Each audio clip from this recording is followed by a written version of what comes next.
विठ्ठलाच्या भेटीसाठी आतुर झालेले वारकरी आज देहूतून पंढरीच्या दिशेने प्रस्थान करणार आहेत आणि त्यासाठी तुकोबांची देहू नगरी सज्ज झालेली आहे। यावर्षी सोहळी पालखी सोहळा प्रस्थानाला अर्थमंत्री सुधीर मुनगंटीवार, बबन लोणीकर, गिरीश बापट, हर्षवर्धन पाटील उपस्थित राहणार आहेत। तुकोबा रायांच्या मंदिरामधून निघून पालखी आज इनामदार वाड्यामध्ये मुक्कामी असेल।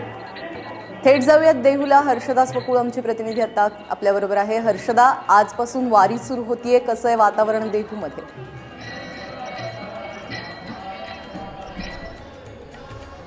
दरवर्षीप्रमाणे यावर्षीच अतिशय भक्तिमय वातावरण आहे। 131वा पालखी सोहळा आहे आणि तुकाराम महाराजांची पालखी आज देहूतून अगदी पुढच्या काही तासात निघणार आहे।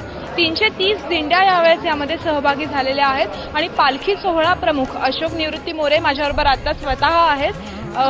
ह्यावेळेसच्या पालखीचं, तुकोबा रायांच्या पालखीचं वैशिष्ट्य काय? रामकृष्ण हरी घेईन मी जन्म याजसाठी देवा, तुझी चरण सेवा साधवया।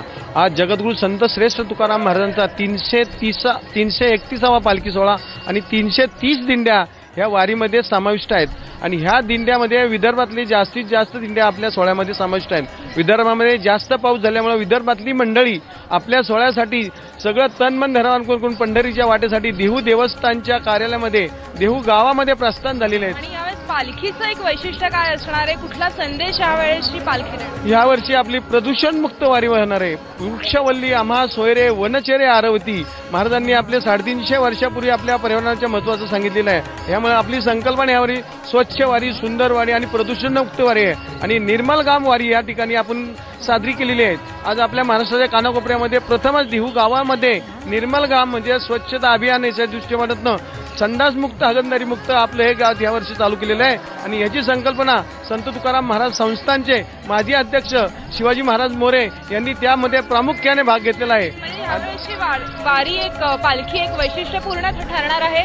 जसं प्राजक्त आपल्याला माहिती आहे, पावसाचं आणि वारीचं एक अनोखं नातं असतं आणि ते नातं ह्यावेळेसही पाहायला मिळत आहे, कारण ह्यावेळेस विदर्भातून पावसाचं आगमन झालेलं आहे आणि त्यामुळे विदर्भातले वारकरी, विदर्भातले वैष्णवजन ह्यावेळेस मोठ्या संख्येने इथे उपस्थित असणार आहेत। पुढच्या काही तासात हा सगळा नयनरम्य सोहळा सुरू होणार आहे। एबीपी माझाच्या प्रेक्षकांना सुद्धा आपण हे सगळं वातावरण क्षणोक्षणी दाखवत राहणार आहोत। प्राजक्ता, हर्षदा, तुर्तास धन्यवाद या सगळ्या सविस्तर माहितीबद्दल। तुझ्याकडून वारी संदर्भातले अपडेट वेळोवेळी घेत राहू। आषाढी एकादशीपर्यंत पंढरपुराच्या विठ्ठल रुक्मिणी मंदिरामध्ये व्हीआयपी दर्शनाची सुविधा बंद करण्यात आलेली आहे आणि वारीच्या निमित्तानं सध्या पंढरपुरात भाविकांचा ओघ देखील वाढत चाललेला आहे। रविवारपासूनच या निर्णयाची अंमलबजावणी देखील सुरू झालेली आहे। सध्याच्या घडीला दररोज 60,000 भाविक विठुरायाचं दर्शन घेतात। अशा वेळी व्हीआयपी रांगेतील लोकांना सोडल्यानंतर भाविकांकडून त्याचा विरोध होतोय आणि तो साहजिक आहे। त्यामुळे सर्वसामान्य भाविकांना तात्काळ उभं राहावं लागू नये यासाठी म्हणून हा निर्णय प्रशासनानं घेतलेला आहे।